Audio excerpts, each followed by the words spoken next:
ఇప్పుడే నేను చూశాను, అస్మిత్ రెడ్డి చాలా మంచి పని చేశాడు. నిన్నటి వరకు మనకు అడ్రస్ లేదు. ఈరోజు గర్వంగా మీ రాజధాని ఏదంటే నా రాజధాని అమరావతి అని చెప్పి ధైర్యం మనకు వచ్చింది. మొన్నటి వరకు 3 రాజధానులు 3 ముక్కలాట. ఎక్కడన్నా బయట పోయి అడిగితే మీ రాజధాని ఏదంటే చెప్పలేక నామోషి.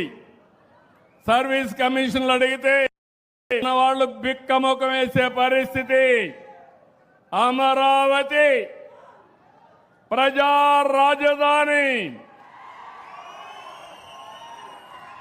మన పురాణాల్లో అమరావతి దేవతల రాజధాని.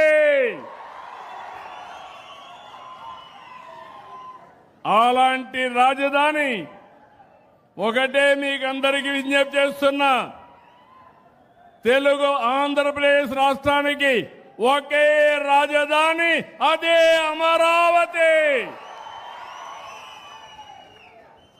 దేశమంతా మనతో నిలబడ్డారు. అన్ని రాజకీయ పార్టీలు సపోర్ట్ చేశారు. 50 పార్టీలు ఉన్నాయి కేంద్రంలో. రాజ్యసభ, లోకసభ 2 సభల్లో కలిసి 50 పార్టీలకు ప్రాతినిధ్యం ఉంది. 49 పార్టీలు సపోర్ట్ చేశారు. ఒకే ఒక పార్టీ దిక్కుమాలిన పార్టీ. ఏ పార్టీ అది? ఏ పార్టీ అది? అంటే ఈ రాష్ట్రానికి ద్రోహం చేయడం అవునా కాదా అని అడుగుతున్నాం మిమ్మల్ని. అవును అంటే గట్టిగా చెప్పండి, కూడా చెప్పండి ఇది ద్రోహం అని.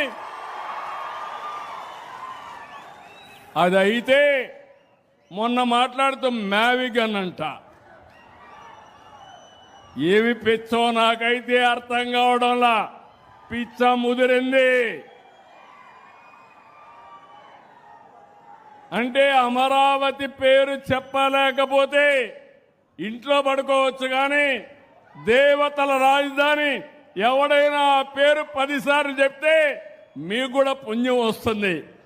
అలాంటి రాజధానిని పేరు చెప్పడానికి ఇష్టం లేకుండా మ్యావిగన్ అంటున్నాడు. అదేంటో నాకు అర్థం కాదు. మీకు అర్థమైందా? మీకు మ్యావిగన్ కావాలని అడుగుతున్నా. వద్దు అంటే గట్టిగా చెప్పండి, కూడా చెప్పండి కరెక్ట్ కాదని.